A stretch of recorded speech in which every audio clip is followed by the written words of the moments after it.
Оройн төргийн төмөрөөгийн шоу нэвтрүүлгийн удирлын ээлж дугаар эхэлж байна. За өнөөдрийн дугаар маань их онцлогтой дугаар байгаа. Юу гэхээр өнөөдрийнхөө дугаарыг хийгээд NB-ийн удирдал маань эргээд үйл ажиллагаа явуултал би нэвтрүүлгээ хэсэг хугацаанд завсарлахаар болж байгаа. Тэгэхээр яг одоо явж байгаа намраас хойш явсан дугааруудын маань одоогоор ингээд сүүлийн дугаар өнөөдөр та бүхэнд хүргэж чинь гэсэн үг. Ингээд нэвтрүүлгийн хамтран ажиллагчаар Jersey Zone дэлгүүр болоод Lenoble Wine дэлгүүр, мөн Заяа бэлэг дэлгүүр бидэндээ хамтран ажиллаж байна. Ингээд нэвтрүүлгээ эхэлцгээе. Нэвтрүүлгийн хамтран ажиллагч Jersey Zone. Нэвтрүүлгийн хамтран ажиллагч Lenoble Wine. Нэвтрүүлгийн хамтран ажиллагч Заяа бэлэг. Нэвтрүүлгийн сүүлийн 4 дугаараар би Last Dance цувралын талаар та бүхэнтэйгээ ревю хийж байгаа. Ингээд энэ 7 хоногт бид Last Dance цувралынхаа сүүлийн 9-10 дугаар ангийг үзлээ. Ингээд ямар ч байсан сүүлийн өнгөрсөн 5-7 хоногийн турш сагсан бөмбөгийн спорт сонирч ер нь спорт сонирч дэлхийд даяар одоо спорт сонирч биднийг ямар ч үзэсгэлэнтэй байлгасан NBA болоод ESPN спортын суугийн хамт олонд баярлалаа гэж хэлэх нь зүйтэй байх. Энэ киноноос Майкл Жорданы болоод 1990-ад оны Chicago Bulls багийн талаар мэдээлэлгүй маш олон үзэгчд маань мэдээлэл хүлээж авсан гэж би найдаж байна. За гэхдээ Last Dance-ийн талаар ярихын өмнө яг одоо лигийн эргэн тойронд юу болж байгаа талаар нэг товчхон ярилцаад эргээд киноныхаа ревью руу орцгоё.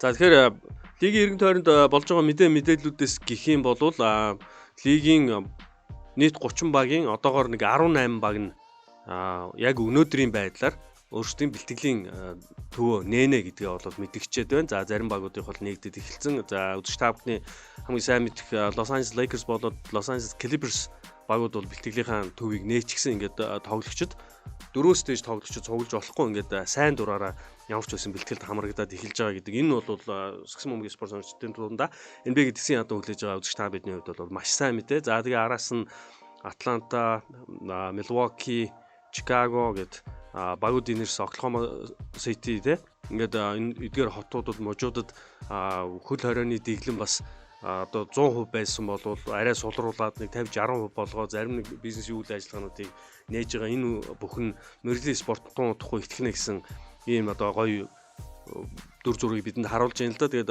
Аризона мужид одоогоор хараахан улирлаа эхэлж амжаагүй байгаа. Мэргэжлийн бейсболын лигийн маань багууд бэлтгэлээ хийдэг, хаврын бэлтгэл. За тэгвэл эдгээр багуудын хувьд Аризона дахь тоглолтууд бүгд явагдаж болохоор болсон. Гэхдээ үзэгчүүгээр ингээд бэлтгэлийн тоглолтууд нь эхэлсэн. Тэгэхээр Major League Baseball-ийн улирал бас тун утгагүй эхэлж магадгүй болов гэсэн ийм мэдээтэй байна. За энэ өнгөрч байгаа 7 хоног чинь Германы Бундеслиг бол ямар ч байсан үйл ажиллагаа эхэлсэн. Ингээд ер нь дэлхийд даяар нэг ямар ч байсан бид нар нэг одоо лайв үзэх юм спорт ивентүүд маань эхнээсээ эхэлж байна гэж ойлгож байна. Тэгээд NBA-ийн яг нь багууд бэлтгэлийн цугларалтанда тоглогчид ингээд төвд нээгдэд хэсэг бүлгэрээ цуглаад бэлтгэл хийж эхэлж гин гэдэг маань лиг тэр дороо эхэлчин гэсэн үг биш. За өмнө яригдсэн яриагаар юу гэж хэлсэн гэхээр дор хаяж 20-с 25 хоног хэрэгтэй. 3-аас 4-7 хоног хамгийн багадаа. Ингээд тоглогчд маань бэлтгэл хийж биеийнхээ одоо энэ өндөр эрчимтэй бэлтгэл хийхэд бие дасгана. За дээрээс нь эдгээр тоглогчдоос бүгднгээс нь шинжилгээ аавна. COVID-19 вирусын шинжилгээг өдөр бүр тогтмол аваад өдөрт одоо хэд 1 юм уу 2 аваад ингэсний эцэст одоо бүгд халдваргүй гэдгийг баталгаажуулаад маш нарийн чанд одоо дагаж мөрдөх журам байна л та аюулгүй байдлын. Тэгэхээр энэ бүгдийг одоо хийсний эцэст бол ямар ч байсан болно гэсэн тоглолтуудаа хийж болно гэсэн ийм зүгээр одоохондоо бол таамаг төдий юм харагдаж байна. За тэгээд Америкийн нэгдсэн улсад ялангуяа ерөнхийлөгч Дональд Трампийн хувьд юу хүсэж байгаа гэхээр спортын лигүүд нь үйл ажиллагаа явуулаад эдийн засаг ямар нэгэн байдлаар эргэлтэнд орохыг хүсэж байгаа. Тэгээд саяхан 2 өдрийн өмнө бас мэргэжлийн спортын багийн эцдүүд ерөнхийлөгч Дональд Трамптай бас нэг оройн зоог барьсан байгаа. Тэгээ энэ дээр бол мэдээж энэ бизнесээ эргэлтэнд оруулах мэргэжлийн лигүүдэд эхлүүлэх талаар бас нэлээд зүйлс яригдсан байна. За тэр дундаа Houston Rockets багийн эзэн Bretta Дональд Трамп ерөнхийлөгчтэй ярилцсан яриа нь одоо ESPN суугийн бас сайтуудад тавигдсан байлээ. Тэгэхээр ямар ч байсан би бол хувьдаа тун утахгүй нэг NBA магадгүй 6 сарын сүүлээр бид нар одоо нэг сарын дараа тий хамгийн ойрхон шүү нэг сарын дараа бид нар магадгүй эхний тоглолтууд үзээд эхэлчих юм болов гэдэг ингээ өөдрөгөр бодоод ингээд л байж гэн. Тэгэхээр хамтдаа бүгдээрээ тэгээд удирлаа хүлээх хэлүүллээ те цааш яаж үргэлжлэх вэ? Шууд плей-оффоо эхлэх нь үү? Удирлын сүүлийн хитэн тоглолтуудыг хийгээд ингээд цаашаа байрлал тодорхойлоо явах нь гэдгийг одоогор бол хараахан хэлж мэдхэрэг байна. За тэгээд лигийн эргэн тойронд бол нэг юм мэдээ те. Ингээд гол сэдв Last Dance цуврал руу орцгоё. За цувралын 9-10 дугаар ангийг өчигдөр үзлээ. За дэлхийд даяар нийт үзсэн үзэгчид за Америк нэгдсэн улсад за манай Монголч гэсэн ингээ үзэгчд маань үзээд өөр өөрсдийн сэтгэл юм өөрсдөө аваад үлдсэн байх. Тэгээд яг би Майкл Жорданы фэн, Chicago Bulls багийн фэн гэдгийг энийгээ бол үргэлжлээд хэлдэг. Bulls бага одоо ч гэсэн дэмждэг. Тэгээд кино үзэж дуусаад над руу сошиал сувгуудаар миний сошиал сувгуудаар над руу мессеж бичиж өнөхөр гоё кино үзлээ. Майкл Жорданыг өмнө мэддгүй байсан бол одоо маш сайн мэдэж авлаа.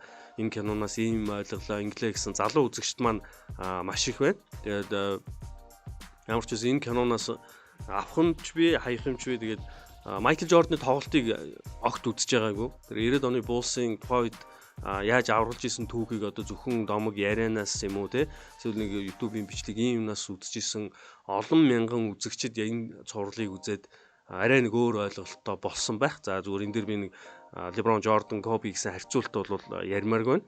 Энэ тоглохыг үзээгүй ийм олон одоо сүүлийн үеийн спорт сонирч ядангуяа сагс сонирчийн залуу үзэгчд маань тодорхой хэмжээний ойлголттой болсон энэ киноны энэ цувралын бас нэг гол ач холбогдол боловч би хувьдаа ингэж бодож байна. Тэг яг өчтөр цувралынхаа сүүлийн 2 ангийг үзээ сууж байхад 1998 оны дорн түвшийн финалийн цуврал тэр Indiana Pacers багтай хийдэг тэр цуврал тухайн үед одоо би 98 онд энэ цувралыг зүгээр ингэж үзээ байж байхад мэдээж Булсыг жоохон Булсыг очижосоо гэж дэмжижсэн. Тэгээд ард нь болж исэн төрүүл явдлууд Indiana Pacers багийн Jalen Rose, Reggie Miller гэдэг эдгээр тоглогчдын ярьж байгаа тэр ярианаас ингээд үзэхэд Indiana бол үнэхээр сайн баг байжээ гэсэн ийм ойлголт яа харахгүй бууж байгаа. Тэгээд Indiana ер нь 97 онд ч тэр маш сайн байсан. Яг энэ бүрэлдэхүүн байсан. 98 онд сайн байсан. Хэрвээ Булсыг даваа гарцсан бол финалд магадгүй Utah Jazz-ыг хожиж байсан бол би хувьдаа бол тэгжил өчтөр үзэж явахдаа бодож илаа.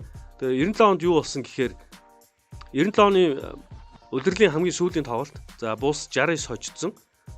Тэр тоглолт United Center-д болдог. Тэгээд 69 дэх хожлоо авцсан. Ингээ удирдлагын сүүлийн тоглолтонд хожих юм бол 70 дэх хожлоо аваад NBA-ийн түүхэнд урд өмнө байгаагүй амжилт 72 хожсон удирдлагынхаа араас 70 хожил аваад ингээд дараалсан 2 удирдал 70 хожил төрсэн анхны баг болох боломжтой. Тэр тоглолтын Indiana Pacers United Center зогсоожсэн байхгүй. Тэгээд тэр тоглолтоос хойш ер нь Pacers-ийн за бид нар та нарын 70 хожил авах боломжийг чинь хаацсан плей-оффт хэдий одоо Bulls-тай өрсөлдөж чадаагүй гэсэн дараа жил бол ер нь бидний жил байна гэсэн юм итгэл одоо өмчлөлтэйгээр 98 оны удирдал явсан юм байна. Тэгээ Reggie Miller бол үнэхээр бүх цаг үеийн хамгийн агуу сайн тоглогчдын нэг. Одоо тэр Indiana-гийн бүрэлдэхүүнийг харахаар Davis-ийн ах トゥ ус байна, Mark Jackson байна, Chris Mullin байна, Jalen Rose байна. Тэгээ Reggie Miller байна гэдэг Travis Best гэдэг бас нэг холбоон тоглогч байсан те. Ингээ үүргийн тоглогчд, гарааны тоглогч тэгээд Indiana бол үнэхээр гоё бүрэлдэхүүнтэй. За Maki гэж бас нэг товтлогч байлаа. Тэгээд энэ баг бол үнэхээр Bulls-д бол өстой авч болох бүхнийг өгсөн байна. Гэвч харамсалтай нийцэд нь Bulls талбайдаа хийсэн тэр 7 тоглолтод ялаад ингээ финалд гарч байгаа. Тэр дүр зураг бол за Indiana дараа жилүүдэд үнэхээр одоо яг л топ багууд яригдчихжээ гэж ийм л зүйлийг үлдээж байгаа. Тэгээд Indiana яасан гэхээр 99 онд плей-оффт мултраад 2000 онд финалд шалгардаг. 2000 онд харамсалтай финалд шалгарсан ч гэсэн Kobe Shaq-ийн Lakers-т 4-1-ээр хожигдчихдаг. Ингээд Indiana-гийн авраг авах боломж ерөнхийдөө яг тэр бүрэлдэхүүний боломж ингээд дуусчихсан түүхтэй. За Indiana-гийн тухай яриа яах вэ? За тэгээ Bulls хожоод 98 оныхон финалд гарлаа. За Utah Jazz-ыг урд жилд нь хожигдсан байсан. Ингээ 2 дахь жилээ финалд дараалт таарад. Энэ 2 дахь жилээ финалд таарахад Utah талбайд давуу талтай баг нь байгаа. Ингээ финалд таарад ихний тоглолтыг Utah аваад талбайд давуу талтай баг маань ер нь л одоо бүх юм энэ жил Utah-гийн тал байх нэ. Тэр жилийн тэр 2 удаа финалцсан Utah ч бас хойд л амар бүрэлдэхүүнтэй баг байлаа шүү дээ. John Stockton, Jeff Hornacek, Byron Russell, тэгээд Karl Malone, Greg Ostertag гэдэг энэ гарааны тавт гарч байгаа. Араас нь сэлгээнд Howard Eisley гэж холбогч байлаа, Morris гэж товтлогч байлаа. Greg Foster гэж өндөр шидэлтэй ийм самрын тоглогч байлаа гэдэг. Ер нь тэгээд дээрэс нь Jerry Sloan тасалж өгч. Өмнөх жил нь хожигдсан баг чинь дараа жил нэг бид нар хариугаа аавандаа гэдэг ийм том зорилготой ирж исэн тодорхой. Тэгээд 98 оны финал 6 тоглолтод төрсэн. 6 дахь тоглолтын төгсгөлд ялангуяа тэр сүүлийн 40 секундэд болсон үйл явдал бол энэ зүгээр би хувьдаа бодоход ер нь тамирчин хүний карьер, мэрэгжлийн тамирчны карьер яг ийм үедээ ингэж дуусвал хамгийн төгсгөл байх гэж тэр үед одоо 98 оны финалыг үзчихэл тэгжил бодож исэн. Тэгээд ингэж яг оргилд нь гараад за би одоо ингэ боллоо гэж дуусчихсан тамирчид бол цөөхөн байх. Тэгээд Жорданы үед бол ямар ч гэсэн гайхалтай төгсгөлийг хийсэн. Тэгээд энэ төгсгөлийг бид нар бүгд мэдэх болохоор энийг одоо дахин яриад байх шаардлага бол алга. За ингээд энэний дараа харин юу болсон бэ гэдэг энэ киноны цааш үргэлжлэж байгаа үйл явц тэр бол үнэхээр анхаарал татчихлаа. За авраг боллоо, аврагынхаа баярыг тэмдэглэлээ. За дараа жил яах вэ ийх үү гэд. Угаасаа энэ удирдлагын Last Dance гэдээ бүгд нэрлэлсэн байна. Phil Jackson хэлсэн дээ, тоглогчтой хэлсэн бүгдээрээ бидний хамтдаа сүүлчийн бүжиг юм байна гэд.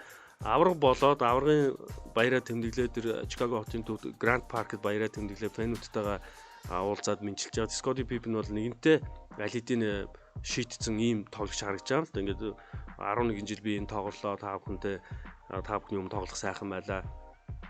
Ингээд би та бүхэнтэйгээ салах ёс хийж ийн гэсэн маягтай иймэрхүү үг хэлээд дуусч байгаа. За Phil Jackson ч гэсэн ер нь бол алидийн шийтсэн. Угаасаа эх жил би энд ажиллахгүй юм чинь одоо ингээд би дууслаа гэдэг. Тэгээ энэ бүхний ард явж байгаад одоо энэ кино маань яг ямар хэсгээр ирж байгаа нөхөр багийн эзэн ерөнхий менежер Jerry Krause энэ хоёр Jerry нийлээл ерөөсөө энэ амар багийг дуусгацсан байна гэсэн ийм ойлголт төрүүлээд байгаа. Тэгээд би яг зүгээр Jordan-ы тухай кинонуудыг орчуулж ирсний үед сая энэ киног ингээ үзээд байж хат олон тэр ийм одоо цэгүүдийн хооронд нь холбоод ингээ бодхолоор өчтөр тэр сүүлийн хоёр анги үзчихээ бодхолоор багийн эзэн Jerry Reinsdorf бол бизнесийн үүднээс мэдээж бизнес удирж байгаа нь бол бизнесийн үүднээс л бүх юмыг харсан байгаа юм л та. За бид нар авраг авчлаа. Окей болж ин 3 дараалаад 2 удаа авчлаа. Гэхдээ одоо энэс цааш энэ багийг цааш ингэж үргэлжлүүлж авч явах шалтгаан одоо надад бол үүндээ алгаа. Энэ багт харахад одоо надад нэг асуудал алга гэсэн ийм байр суурьнаас хандсан байгаа. Тэгээд ерөнхий менежер Jerry Krause бол дээд удирдлагаас нь ирж байгаа багийн эзнээс ирж байгаа тэр өөрөг даалгаврыг л хийн штэ. Ер нь бол энэ хоёр үнэл шийдвэрүүд явж байгаа ш хоорондоо зөвлөлтөд гаргаж байгаа. Тэгээд яагаад ингэсэн бэ гэхээр 1998 оны NBA-гийн улирал дууслаа. 1999 оны NBA-гийн улирал эхлэхийн өмнө ажил хаялт болсон. За локаут болоод энэ дээр ажил олгогчд болоод ажилтны хооронд үл ойлголцол гэсэн үг л да. Одоо хамгийн энгийнээр тайлбарлавал локаутын эцэст нь ямар шийдвэр гарсан гэхээр тоглогчдын одоо ордонд тоглолтууд явж байгаа тэр орлогоос ашигаас авдаг тамирчдын тэр орлого энэ дээр одоо тохироонд тэр өөрчлөлт орсон гэсэн үг. Тоглогчд бол өөрсдийнхөө авдаг ашгийг бол орлогыг бол нэмэгдүүлсэн. За багийн эзэж жоохон буулт хийсэн ингээ эцэст нь улирал үргэлжлэдэг. Гэхдээ тэр 1999-оос 2000 оны улирал нэг юмараа онцлогтой байсан. Лигийн түүхэнд анх удаа цалингийн зэс гэдэг юм гарч ирсэн байгаа байхгүй юу? Тэгээ өмнө нь бол тийм байгаагүй. Тэгээ бид нар одоо энэ цувралаар харж байгаа Jordan сүүлийн жилүүдэд дандаа нэг жилийн гэрээ гээд 30 сая, 33 сая, 36 сая гээд түүхэнд байхгүй амар цалин аваад байгаа шүү дээ. Тэгээ одоо нэг ингэ нөө цалингийн зэсээр ер нь тэр үед байдаг байсан бах гэж ингэ төсөөлө бодох юм бол багийнх нь бусад тоглогч нийлээд 30 саяг авахгүй байх. Нэг нөхөр 30 саяг авцгаар чинь багийн цалингийн зэс чи хитрээд нөгөө luxury tax max гэдэг юм чи явж өгнө шүү дээ. Тэгээ тэр үчид тийм байгаагүй. Ингээд 99-с 2000 оны улирлаас эхлээд luxury tax гэдэг юм байдаг болоод энэний дагуу одоо багууд өөрсдийнхөө одоо санхүүгээ тооцоолох хэрэгтэй болно. Дээрээс нь бүрэлдэхүүнээ энэ дээрээ тооцоолж тамирчдаа цуглуулах хэрэгтэй болно гэд энэ бүх юмыг нөгөө багийн эзэд чинь багийн удирдлагууд бид нар ер нь одоо нэг ийм юмд өөрчлөлт хийн шүү гэдгийг хэлсэн байсан учраас Jerry Reinsdorf бол дахиад тэр багийг авч үлдээ. Тэр тоглогчид Jordan 30 сая нөгөөд дахиад нөгөө Pippen 10 сая ч байт юм уу, Rodman хэдэн сая гэх юм. Ингээд явах нь бол бизнесийн хувьд бол тэр үндэ тийм одоо ашигтай бол санагдаагүй байна гэж би бол ингэж л ойлголоо. За ингээд баг тарлаа. Хоёр Jerry багийн эзэн тэгээ киноны төсөлтний хэлж байгаа нь би Phil Jackson руу уцтаад хэрвээ чи эрхчил ажлыг хийвэл энэ багаа хэвээр нь үлдээ хэл та гэд хэлсэн гэж нэг тийм үг хэлж байгаа. Тэгээ тэрийг бол кинонд харж байгаа Jordan ингээд тэр яриаг энэ iPad-н дээр үзчихээд юу яриад байгаа юм бэ? Улирал эхлэхэд энэ та нар сүүлийн улирлэгчээд одоо энэ кинон дээр ингэж яриад. Тэгэхээр энэ дээр бол нэг юм хоёр өөр түүх яваад байл та. Тэгээ би бол багийн эзний ярианд бол нэг итгэхгүй нэ. Тэгэхээр тухайн үедээ багийн удирдлууд бид та нарыг энэс цаашаа өргөжлүүлж авч явахгүй гэж хэлсэн үнэн байсан учраас л аль тэр 98 онд чинь Last Dance буюу сүүлийн бүжиг гэдэг удирлаа тасалжуулж тоглогчдод ойлгоцсон ингээд явцсан байна шүү дээ. Тэгээ ингээд удирал дуусаа дараа удирал эхлэхээс өмнө болсон үйл явдал бас цаашаа юу үргэлжилсэн гэхээр нөгөө локаут үргэлжлэж явах Jordan албан ёсоор зодог тайснаа бол зарлаагүй. Тэгээ энэ кинонд дэр хэлж байгаа нь хэрвээ Phil үлдээд, Pippen үлдээд, Rodman үлдээд бий байгаад бусад тоглогчд байсан бол бид нар 7 дахь аварга авч болох л байсан. Зүгээр Jordan энэ бол нэг тэмцэгчийн үүднээс л хэлж байгаа юм гэж би ойлгосон л та. Яагаад бид нар аварга хамгаалахын төлөө үзэж болохгүй гэж бидрийг хин нэг нь хожоод аварга биш болгосны дараа аваргынхаа төлөө дайралтанд явж бид нар бүтлгүүцсийн дараа бид нар тарж болох байсан шүү дээ гэсэн ийм имийг Michael Jordan хэлнэлээ. Тэгээд би зүгээр хувьдаа хэдий Bulls-ын фэн ч гэсэн хэрвээ 99 онд тарахгүй үлдээд финалд гарлаач юм амжихгүй байсан. Яагаад тэгэхээр зүгээр миний хувийн бодлолтой Өмнөх 3 жилийн дараалал дааварга авцсан, 3 жил дараалал тулталны явцсан, дахиад 4 дахь жил нас нь нэлээд ахицсан. Тэгээд тэр өндөр ачаалдаа тоглоо. За цаанаас нь ингээд залуу Данкн, Дэвид Робинс одоо Spurs гарч ирээд гой цуврал болох байх л да. Гэхдээ би Булсыг тэр урт үлрэлийн тэр их ачааллыг 4 дахь жилдээ тэр ахмад насандаа дээрээс нь Денис Родман тэр элдвийн одоо солиотой гэмээр ийм үйлслүүд нь цаашаа яаж үргэлжлэх байсан те. Ингээд энэ бүхний дараа би бол Булсыг тэр 4 дараалж сүүлийн тэр 4 дахь авраг бол авах маш хэцүү байх байсан л гэж хувьдаа бол ингэж бодож байна. За тэр яах вэ? Ингээд 99 оны локаут үргэлжилсээр байгаад 98 оны нөө 100-аас эхэлсэн локаут шүү дээ. 7 сарын 1-ээс эхэлсэн локаут үргэлжилсээр байгаад 99 он гарлаа. За 99 он гараад нэг сарын 20 дээр багийн эзэд лигийн удирдлагууд тоглогчд гэсэн энэ 3 талынхан ер нь 2 талтай. Эдгээр маань ингээд нэг эцэст нь юунда хүрдэг зөвшөлтөй хүрээд ингээд ямар ч байсан лиг эргээд үйл ажиллагаа явуулах болоод тэгжэл Майкл Жордан их спортоос зодог тайлж байгаа зарладаг. Тэгээ Жорданы бас тэр удирдлагын локауттай байх үеэр 98 оны 11 сар үед бас гараа гинтээчдэг нэг ийм түүх байгаа л да. Тэгээд тэр 99 оны удирдлага эхлэхэд угаасаа тоглоход бэлэнж байгаагүй. Өөрөө ч тэгээд Булс бүрэлдэхүүнээр эргэж ирэх хэмжээнд тоглох сонирхол нь байгаагүй. Ингээд үйл ажиллагаанууд яваад эхэлсэн. Сүүлийн Булсын тэр Last Dance-ийн дараа юу болсон гэхээр за Майкл Жордан зодог тайллаа. Scottie Pippen Houston Rockets баг руу зарагдлаа. Steve Kerr San Antonio Spurs баг руу зарагдлаа. Dennis Rodman багаас чөлөөлөгдсөн. За Tony Kukoc тэр удирдлагаа нэг 20-30 тоглолт тоглоод тэрний гадараа Philadelphia 76 баг руу зарагдав. Тэгээд энэ дээр нэг яг ийм гол дөрүүд харагдаж байгаа. За Jordan зодог тайлж байгаа. Dennis Rodman-ы багаас чөлөөлөд Pippen, Steve Kerr гэсэн яг энэ хоёр тоглогч. За Phil Jackson мэдээж бас байгаа. Phil Jackson ажиллаа ороход надад нэг амралт хэрэгтэй байна ингэж хүлээн авч байгаа. Scottie Pippen яг энэ дээр нь өмнөх жилүүдэд нөгөө энэ цувралын эхний анги дээр Pippen ямар баг цалингаар тоглох юм бэ гэд ийм түүх нь гарч ирсэн бол Булс 6 авраг авч өгсөнд нь баярлалаа гэд Houston Rockets багтаа sign and trade буюу гэрээ хийгээд сольдог ийм нэг боломж байдаг. Энүүгээр Pippen-ийг явуулахдаа 57 сая долларын гэрээ хийгээд Houston Rockets баг руу явуулчихсан баг. Тэгээд энэ цалингийн Булс төлөхгүй Houston төлж ийн гэсэн үг л. Тэгээ оронд нь 3 тоглогч аваад 2 тоглогчны драфт ирэх авч явуулаад Steve Kerr-ийг мөн адилаар. Гэхдээ Steve Kerr Pippen шиг тийм өндөр гэрээтэй бол яваагүй. Steve Kerr-ийг Spurs руу явуулахдаа оронд нь 2 тоглогч нэг драфт ирэх гээд ирээдүйн драфт ирэх гээд ингээд авсан. Тэгээд энэ бүх юмнаас Булс ерөөсө хоцсон юм ганц байгаа. Тэр Steve Kerr-ийг явуулсан тэр 8 драфтын 1-р тойрог нэг ирэх байсан. Сүүлд нь 2 жилийн дарааха Ron Artest болж хувирдаг. Тэр драфтын сонголтоор Булс Artest-ыг авдаг. Нэг ийм л түүх болсон. Тэгэл Булсын бүх юм задарж унаал.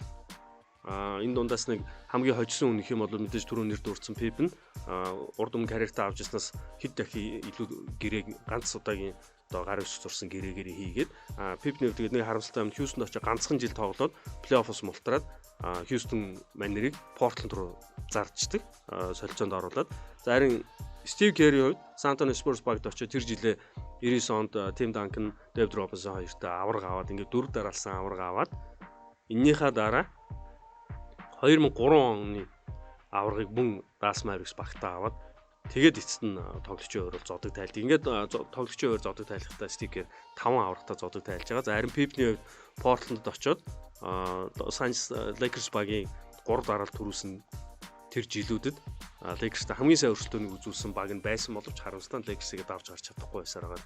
Ингээ Portland дахь карьер нь дуусаад 2004 онд Bulls-тай эргэж ирээд 1 жилийн гэрээтэйгээр 10 сая долларын гэрээтэй багийн ер нь баг туслах зөвлөх маягаар ингэж ажиллаад ингээ эцэст нь дуустгал да. Тэгээд цуврал маань кино маань ингэж дуусаад эцэст нь зүгээр би юу бодоод байжсэн гэхээр за урд өмнө спортын сэдвтэй цуврал кино бол мэдгүй байна би санахгүй байна. Зөв ийм баримтат кино ялангуяа ESPN сувгийн гаргадаг 30 гээд гоё баримтат цувралууд байдаг. Маш өрөмц гоё түүхүүдийг үүлдэг.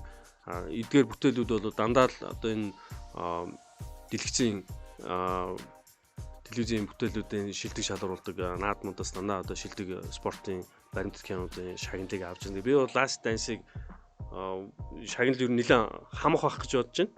Энэ жилч бай, эх жилч бай тэр наадам хэрвээ болох юм бол урд өмнө ингэж хийж байгаагүй. Одоо үүнээс цааш харин энэ цаг үед магадгүй хийгээд явж л байгаа хэл та бид нар мэдэхгүй болохоос аль ч спортын багийн спорт байна уу, хувь одоо нэг хүний спорт байна уу, ийм спортод тухайн цаг үеэ эзэлж манлайлж байгаа ийм тамирчдын тухай ийм цувралаар ийм баримт кино үздэг. Үнэхээр гоё болох юм байна. Ингэж бодлоо. Тэгээд одоо ойрын үед бидний мэдж байгаагаар Коби Брайантийн сүүлийн удирлыг дагаж яваад материал цуглуулсан энэ киноны ажил удахгүй эхлэж байгаа гэсэн нэг ийм зүйлийг бид нэр сайн Last Dance-ийг үзэж явахдаа авсан те. Тэгэхээр тэр бол маш гоё кино гарах байх. За LeBron James гэдэг тоглогч хизээ зодог тайлах нь. За тэр нь хамаагүй LeBron-ыг ер нь одооноос дагаад бараг 2016 оноос дагаад материал цуглуулж магадгүй. Яг тэр өөрөө production компанитай болцсон учраас. Тэгээд LeBron James нэг зодог тайлсны дараа бид нар бас нэг гоё баримтат кино үзэх байх. За Stephen Curry гэж тоглогчийн талаар бас ийм гоё кино бол заавалчгүй. Тэр Golden State Warriors багийн талаар бол заавалчгүй байгаасаа. За мөн San Antonio Spurs багийн энэ хэдэн 10 дамжаад те одоо сүүлийн нэг 2000 оноос хойш ярих юм бол 2.10 дамжаад явсан тэр их гоё их гурвалтай энэ багийн тухай баримтат кино бас хизээ нэгэн цагт гараасаа гэж зүгээр дотор спорт сонирхч би бол тест тийм л юм хүлээж байна. Тэгээд яг нь надад хамгийн ойрхон байгаа спорт сагсан бөмбөлтэй. Яг бусад одоо хөлбөмбөгийн спорт ноёлж байгаа багууд одоо бүх спортод ийм гоё түүхийг бид нар ингэж одоо үлдээж чадах юм бол дараагийн спорт сонирхчд үеийн спорт сонирхчдын хувьд бол үнэхээр гоё түүхэн материал болж үлдэх юм байна л гэж ийм л бодол төрж илаа. Тэгээд телевизийн урлаг энэ одоо миний ажиллаж байгаа энэ салбар ямар гоё салбар юм бэ? Яагаад би ер нь энэ салбарт ингээд дог болтол ингээд ажилласаар байгаа юм бэ гэдэг. Тэрийг л Last Dance цувралыг үзэж байхдаа мэдэрлээ л дээ. Тэгээд хоолоо зангираад ер нь нэг ойлчих гад ингэсэн хэсэг бол нэлээд тийм өрнөлтөө хэсэг бол нэлээд байлаа. Тэгээд бас уйлсан хүмүүс ч байна лээ. Найзууд бас манаас үтсэн усаад саналаа солилцоод бичиж ийн ярьж ийн. Тэгээд яг одоо ингээд Last Dance нэг жоохон мартагддаг. Тэгээд магадгүй одоо зуны амралт эхлээд нэг сарын дараа 2 сарын дараа яг 1-ээс 10 дугаар ангийн дуустал нь баг нэг өдөр одоо сууж байгаад ингээд бөөндөд үтсэх юм бол төвшөө гоё бүр мэдрэмж авах юм шиг ингэж санагдсан. Тэгээд Last Dance цуврал та бүхэн ч гэсэн таалагдсан байх гэж найдаж байна. Тэгээд Төмөрөөгийн шоу нэвтрүүлгийн энэ улирлын нийт явсан дугаарууд маань ингээ өнөөдрийн дугаар маань 28 дахь дугаар болж байгаа бах. Ингээ өнөөдрийнхөө дугаараар нэвтрүүлгээ төр завсарлаа. За одоо 6 сарын сүүлээр NBA-гийн улирал маань хэрвээ эргэж ирэх юм бол улирал эргэж ирэх тэр 7 хоногоос хэдүүлээ нэвтрүүлгээ цаашаа хамтдаа үргэлжлүүлэе гэж ингэж хэлмээр байна. Ингээд нэвтрүүлэг маань энэ үрээд өндөрлж байна. За мөн нэвтрүүлэг маань төр завсарлаа. Ингээд нэвтрүүлэгтээ маань өнгөрсөн 10 дугаар сараас хойш хамт байсан үзэж та бүхэндээ баярлалаа. Мөн нэвтрүүлэгтээ маань хамтран ажилладаг Lenoble Wine дэлгүүр, Jersey Zone дэлгүүр болоод Заяв дэлгүүрийн хаанд олон баярлалаа. Ингээд тун утахгүй хэсэг хугацааны дараа NBA-гийн сагсан бөмбөгтэйгээ эргээд уулзна гэж найдаж байна. Баяртай. Нэвтрүүлгийн хамтран ажиллагч Jersey Zone. Нэвтрүүлгийн хамтран ажиллагч Lenoble Wine. Нэвтрүүлгийн хамтран ажиллагч Заяа бэлгээ.